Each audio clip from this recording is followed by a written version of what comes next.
আমির হামজার মতো কিছু আলেমদের কারণে ভালো আলেমদের বদনাম হইতেছে। এই আমির হামজা বলতেছে রুমিন ফারহানার পেটের বুড়ি নাকি অনেক বড়।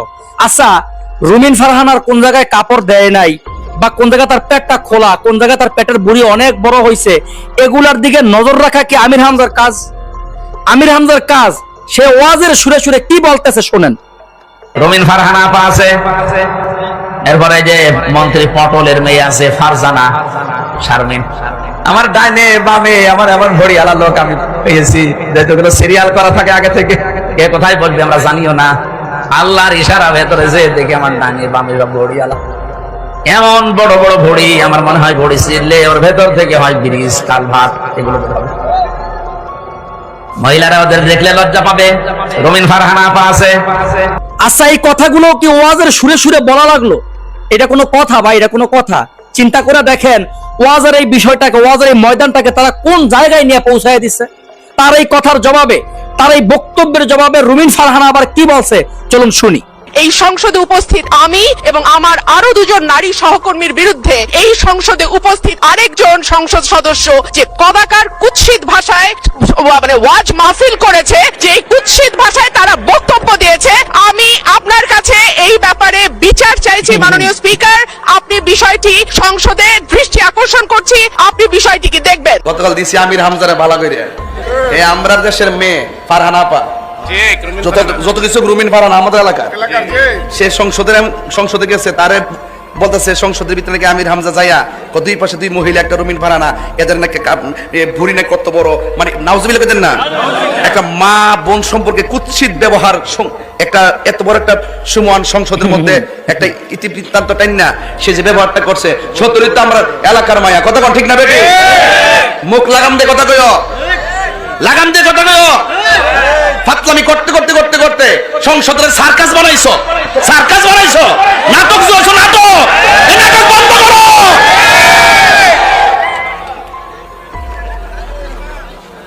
আমরা দেশের মায়ের নিয়ে কথা কইতে সাবধানে কথা কইও, বনবের মায়া বললাম কই দিলাম, সাবধানে কথা কইও কই দিছি।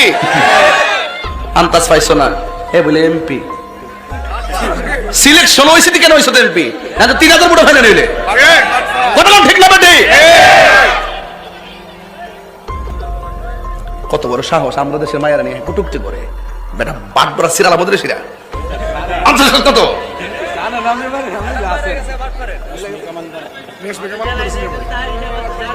রাশমিকা মানদানারে কইতে কইতে কইতে কইতে কইতে কইতে কইতে কইতে কইতে কইতে এটা সার্কাস শুরু হয়েছে সংসদে, সার্কাস। একটা বক্তব্য দিতে পারে না, হাজি দেখে দেখে বক্তব্য দেয়। আল্লাহ দিছে না, গেলে দেখতে কথা কেমনে কই। আমাদের গ্রাম্য ভাষায় একটা কথা আছে, কয়লা ধুলে নাকি ময়লা যায় না।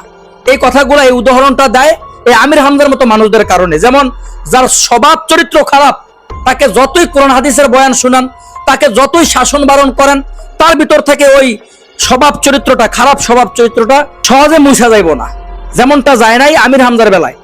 সে যে কথাগুলো বলছে, এগুলো বলার তার দরকার ছিল? কোনো দরকার ছিল? উচিত হয়েছে তার এই কথাগুলো বলা? এটা আপনারা কমেন্ট বক্সে অবশ্যই বলে যাবেন। দর্শক সবাই ভালো থাকবেন এবং সকলের কাছে অনুরোধ রইল তাসনিম মিডিয়া ইউটিউব চ্যানেলটি সাবস্ক্রাইব করে পাশে থাকবেন। আসসালামু আলাইকুম। বাংলাদেশের পটুয়াখালী জেলার বাউফল থানার ভেতরে 3 জন হিন্দু যুবক অত্যন্ত প্রতিবন্ধী, হাঁটতে পারে না, খাইতে পারে না, বাবা মা দুনিয়া থেকে বিদায় নিয়ে চলে গেছেন। 3 জন হিন্দু যুবক বাবা মার সমাধির কাছে দাঁড়িয়ে হাউমাউ করে কান্না করছেন, আমি খাবো কি, থাকবো কোথায়, যাবো কোথায়?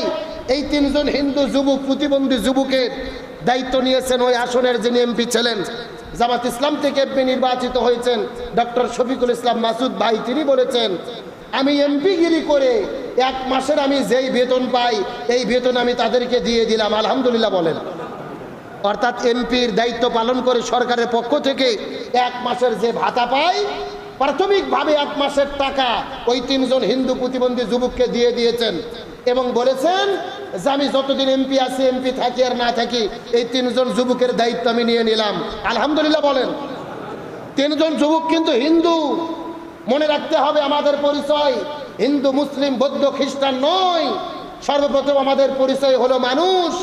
আর যখন কেউ এমপি হয়, চেয়ারম্যান হয়, মেম্বার হয়, তার দায়িত্ব শুধু মুসলমানদেরকে দেখা নয়, ওই এরিয়ার ভেতরে যত ধর্মের মানুষ আছে প্রত্যেকটা মানুষের পাশে দাঁড়াতে হবে। এটাই হলো ধর্মের বিধান। আপনি এমপি হয়েছেন, খালি মুসলমানদের দেখবেন না। আপনাকে তো সবাই ভোট দিয়েছে, সবার সমর্থন নিয়ে আপনি এমপি হয়েছেন। আপনাকে ভোট দিক আর না দিক, যখন একটা জায়গা থেকে কেউ এমপি হয়, তার দায়িত্ব ওই আসনের সমস্ত জনগণের পাশে দাঁড়ানো। আমরা ডক্টর শফিকুল ইসলাম মাসুদ ভাইকে স্যালুট দেই, ধন্যবাদ দেই, অভিনন্দন জানাই এই 3 জন প্রতিবন্ধী হিন্দু যুবকের পাশে দাঁড়ানোর জন্য। আল্লাহ তাআলা তার মান সম্মান ইজ্জত আরো বৃদ্ধি করে দিক, সবাই বলেন আমিন। আল্লাহ তাআলা এই 3 জন যুবককে হেফাজত করুক, বলেন আমিন। কি জি না, সময় আছে তো বসেন, আমার বক্তব্য শেষ হোক। আমার দিকে লক্ষ্য করেন, যে কথা বলতে চাচ্ছিলাম, তাহলে একে অন্যের পাশে বিপদে আপদে আমাদের দাঁড়ানোর দরকার আছে না নাই? বলতে চাচ্ছিলাম, আল্লাহর আরশের ছায়ার নিচে কয় প্রকার মানুষ জায়গা পাবে? সবাই কথা বলেন, কয় প্রকার?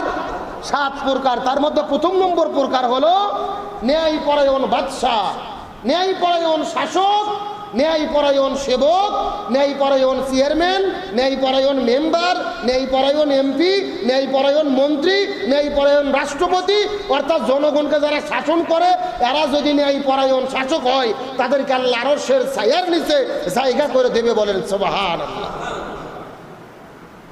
কিন্তু কোন শাসক যদি ন্যায় পরায়ণ না হয়, কোন শাসক যদি জনগণের পাশে না দাঁড়ায়, জনগণের উপরে জুলুম করে, বলেন তো দেখি সে কি আরশের ছায়ার নিচে জায়গা পাবে?